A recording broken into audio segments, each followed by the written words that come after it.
Hello everyone. आज हम body fluids and circulation chapter पढ़ने जा रहे हैं। तो हम एनसीईआरटी की बुक पढ़ेंगे इसमें। You have learned that all living cells have to be provided with nutrients, oxygen and other essential substances। तो हम ये जानते हैं कि सारे लिविंग सेल्स को न्यूट्रिएंट्स चाहिए होते हैं, ऑक्सीजन और अदर एसेंशियल सब्सटेंसेस अपनी फंक्शनिंग के लिए, और ऑल्सो जो वेस्ट उनमें प्रोड्यूस होता है और हार्मफुल सब्सटेंसेस उनमें प्रोड्यूस होते हैं वो हमें इलिमिनेट करने होते हैं, हमारी बॉडी से बाहर निकालने होते हैं कॉन्टीन्यूसली हेल्दी फंक्शनिंग के लिए टिश्यूज़ की। It is therefore essential to have efficient mechanism for the movement of these substances to the cells and from the cells। इसीलिए हमारे पास एक एफिशिएंट मैकेनिज्म होना बहुत ज़्यादा इम्पोर्टेंट है इन सब्सटेंसेस की मूवमेंट होने के लिए हमारी बॉडी में सेल से और सेल्स तक। Different groups of animals have evolved different methods for this transport। जो अलग अलग ग्रुप्स ऑफ एनिमल्स हैं उन्होंने इवॉल्व करे हैं अलग अलग मेथड्स ट्रांसपोर्ट के लिए। Simple organisms like sponges and coelenterates circulate water from their surroundings through their body cavities to facilitate the cells to exchange these substances। जो सिंपल ऑर्गेनिजम्स हैं जैसे कि स्पंजेस हैं, सिलेंट्रेट्स हैं, वो सर्कुलेट करते हैं वाटर फ्रॉम देयर सराउंडिंग्स, अपनी सराउंडिंग से अपनी बॉडी कैविटीज़ में फैसिलिटेट करने के लिए, हेल्प करने के लिए सेल्स को कि वो एक्सचेंज कर पाएँ अपने सब्सटेंसेस को। More complex organisms use simple special fluids within their bodies to transport such materials. जो मोर कॉम्प्लेक्स ऑर्गेनिजम्स होते हैं जैसे कि ह्यूमंस, वो यूज़ करते हैं कि स्पेशल काइंड्स ऑफ फ्लूइड्स अपनी बॉडीज़ में ट्रांसपोर्ट होने के लिए ऐसे मटेरियल्स का, जैसे कि ब्लड जो है वो कॉमनली यूज बॉडी फ्लूइड है most of the higher organisms में इंक्लूडिंग ह्यूमंस, इस पर्पज़ के लिए, ट्रांसपोर्टेशन के पर्पज़ के लिए।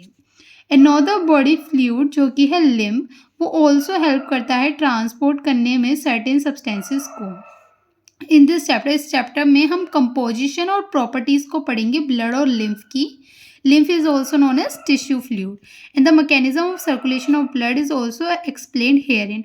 और जो मैकेनिज्म है सर्कुलेशन ऑफ ब्लड का वो भी हम यहीं पे एक्सप्लेन करेंगे और इसको पढ़ेंगे इसी चैप्टर में।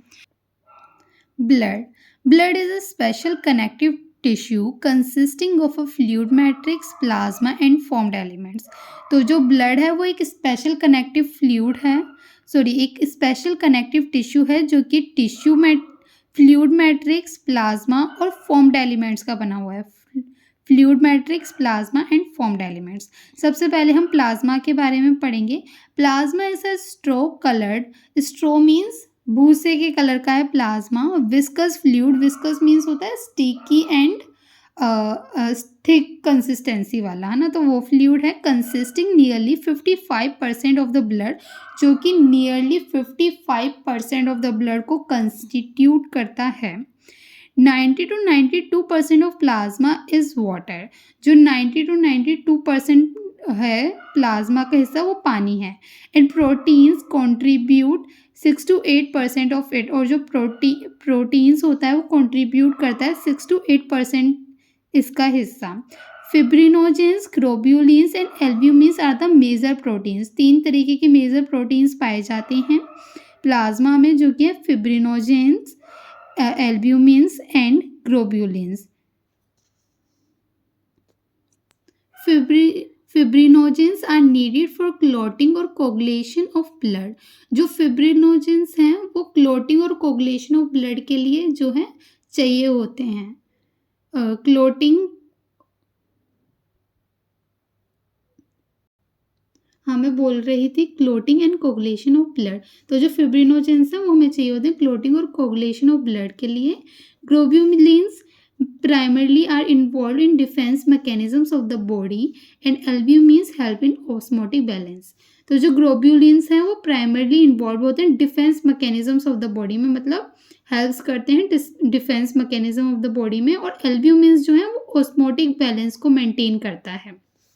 Plasma also contains small amounts of minerals जैसे कि sodium ions, calcium ions, magnesium ions, bicarbonate ions and chloride ions.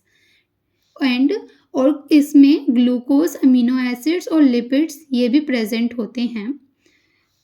Factors for coagulation or clotting of blood are also present in the plasma in an inactivate form.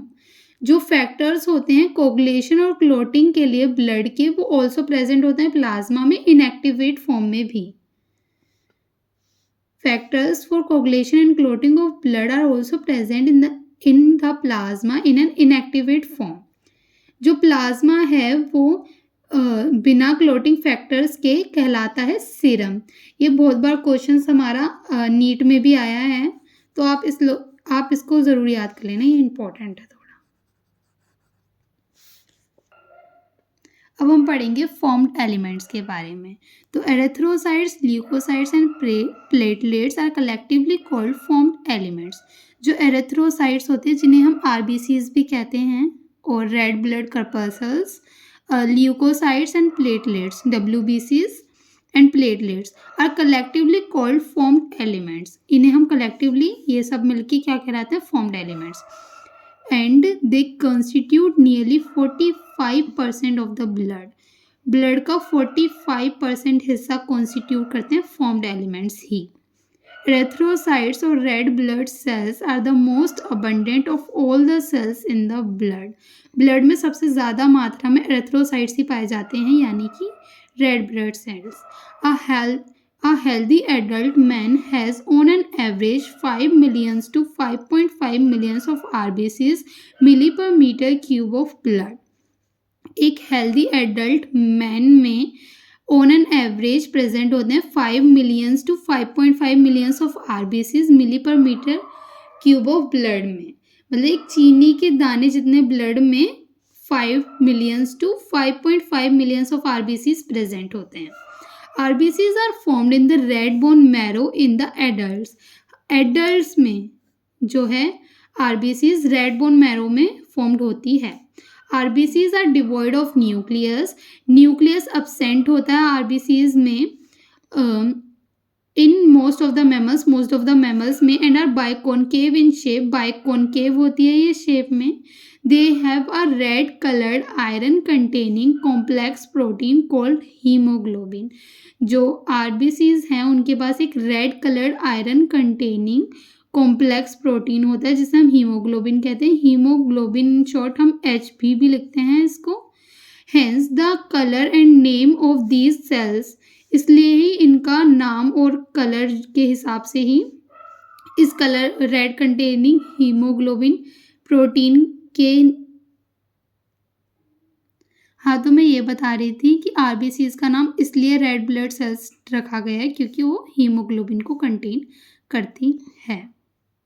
Now, a healthy individual has 12 to 16 grams of hemoglobin in every 100 ml of blood. जो एक healthy individual होता है उसमें 12 से 16 grams of hemoglobin present होता है every 100 ml of blood में. एक healthy individual में 12 से 16 grams of hemoglobin present होता है every 100 ml of blood. These molecules play a significant role in transport of respiratory gases. ये जो molecules होते हैं हीमोग्लोबिन के, ये प्ले करते हैं significant role ट्रांसपोर्ट में respiratory gases के. respiratory gases यानी ऑक्सीजन और कार्बन डाइऑक्साइड के ट्रांसपोर्ट में. RBCs have an average lifespan of 120 days after which they are destroyed in the spleen in graveyard of RBCs. जो RBCs होती हैं उनके पास उनका जो एवरेज लाइफ स्पेन होता है वो 120 डेज होता है, जो कि वहाँ बाद में जाके डिस्ट्रॉयड हो जाती है स्प्लीन में, जो कि ग्रेवयार्ड होता है. ग्रेवयार्ड मीन्स शमशान घाट ऑफ RBCs. ल्यूकोसाइट्स, अब हम पढ़ेंगे ल्यूकोसाइट्स के बारे में. Leucocytes are also known as white blood cells WBCs as they are colourless due to lack of haemoglobin. Lack of haemoglobin की वजह से ये कलरलेस होते हैं WBCs. दे आर न्यूक्लिएटेड, इनमें न्यूक्लियस प्रेजेंट होता है. They are relatively lesser in number which averages 6000 to 8000 milli per metre cube of blood. जो ल्यूकोसाइट्स होते हैं वो RBCs के रिलेटिवली थोड़े कम होते हैं नंबर में, और जो कि एवरेज होते हैं 6000 to 8000 milli per metre cube of blood में. Leucocytes are generally short lived. इनकी जो लाइफ होती है वो थोड़ी कम होती है as compared to RBCs. We have two main categories of डब्ल्यूबीसीज, ग्रेनुलोसाइट्स एंड ए ग्रेनुलोसाइट्स। दो मेन कैटेगरीज होती हैं डब्ल्यूबीसीज की, जो कि हैं ग्रेनुलोसाइट्स एंड ए ग्रेनुलोसाइट्स। जो ग्रेनुलोसाइट्स हैं उनमें हम न्यूट्रोफिल्स, एसिनोफिल्स एंड बेसोफिल्स को पढ़ते हैं। Neutrophils, eosinophils and basophils are different types of granulocytes, while जो लिम्फोसाइट्स और मोनोसाइट्स हैं वो ए ग्रेनुलोसाइट्स हैं। Neutrophils are the most abundant cells. जो न्यूट्रोफिल्स हैं वो मोस्ट अबंडेंट सेल्स हैं। डब्ल्यूबीसीज में सबसे ज़्यादा मात्रा में न्यूट्रोफिल्स ही पाए जाते हैं, जो कि हैं 60 से 65% of the total WBCs। And basophils are the least, और बेसोफिल्स जो हैं वो सबसे कम है, जो कि हैं 0.5 to 1% WBCs में से। न्यूट्रोफिल्स एंड मोनोसाइट्स, जो न्यूट्रोफिल्स हैं और जो मोनोसाइट्स हैं वो फैगोसिटिक सेल्स हैं जो कि डिस्ट्रॉय करती हैं फॉरेन ऑर्गेनिजम्स को एंटरिंग द बॉडी। जो हमारी बॉडी में फॉरेन ऑर्गेनिजम्स एंटर कर जाते हैं उनको डिस्ट्रॉय करने का फैगोसिटिक वर्क है इसका, फैगोसाइटोसिस करने का काम है इसका न्यूट्रोफिल्स का एंड मोनोसाइट्स का। और जो मोनोसाइट्स हैं वो 6 to 8% प्रेजेंट होते हैं। जो बेसोफिल्स हैं secrete histamine, serotonin and heparin etcetera and are involve in inflammatory reactions. जो बेसोफिल्स हैं वो सीक्रीट करते हैं histamine, serotonin and heparin etcetera and are involve in inflammatory reaction. Inflammatory reactions में इन्वॉल्व होते हैं हिस्टामिन, सेरोटोनिन और हेपेरिन, जो कि सीक्रीट करे जाते हैं बेसोफिल्स के द्वारा। इन्फ्लेमेटरी रिएक्शंस होती हैं जिसमें स्वेलिंग हो जाती है, वो रिएक्शंस। एसिनोफिल्स जो हैं 2 to 3% जो हैं प्रेजेंट होते हैं। रेसिस्ट इन्फेक्शंस को रेजिस्ट करते हैं एंड आर ऑल्सो एसोसिएटेड हैं विद एलर्जिक रिएक्शंस के साथ। एलर्जिक रिएक्शंस के साथ भी बेसोफिल्स जो हैं, तो जो बेसोफिल्स हैं वो हमारे एलर्जिक रिएक्शंस के साथ भी एसोसिएटेड होते हैं, जुड़े हुए होते हैं। लिम्फोसाइट्स 20 to 25% प्रेजेंट होते हैं। दो तरीके के होते हैं, B lymphocytes and T lymphocytes. Both B lymphocytes and T lymphocytes are responsible for immune responses of the body. Body के इम्यून रेस्पॉन्सेज के लिए रेस्पॉन्सिबल होते हैं लिम्फोसाइट्स। बी और टी दो टाइप के होते हैं ये। प्लेटलेट्स को हम थ्रोम्बोसाइट्स भी कहते हैं। जो सेल फ्रेगमेंट्स प्रोड्यूस होती हैं मेगा कैरियोसाइट से, special cells in the bone marrow, जो कि स्पेशल सेल्स होते हैं बोन मैरो में, उनकी जो सेल फ्रेगमेंट्स होते हैं उन्हीं को थ्रोम्बोसाइट्स कहते हैं।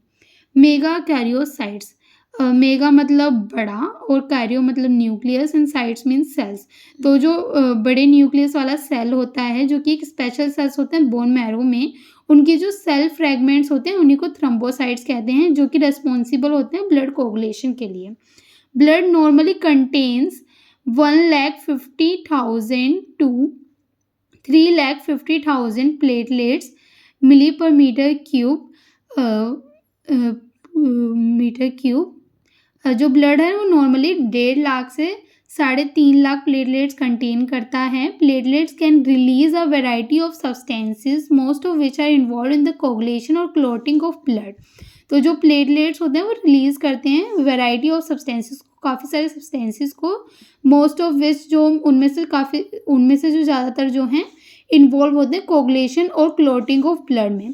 कोगुलेशन और क्लॉटिंग जो होता है वो होता है मतलब कोगुलेशन तो आप जानते ही होंगे, मतलब खून का जम जाना ही कोगुलेशन और क्लॉटिंग ऑफ ब्लड कहलाता है। A reduction in their number can lead to clotting disorder which will lead to excessive loss of blood from the body.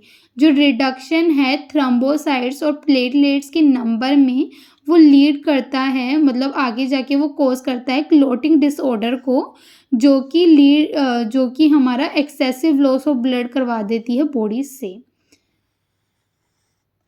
तो आज हम इतना ही पढ़ेंगे।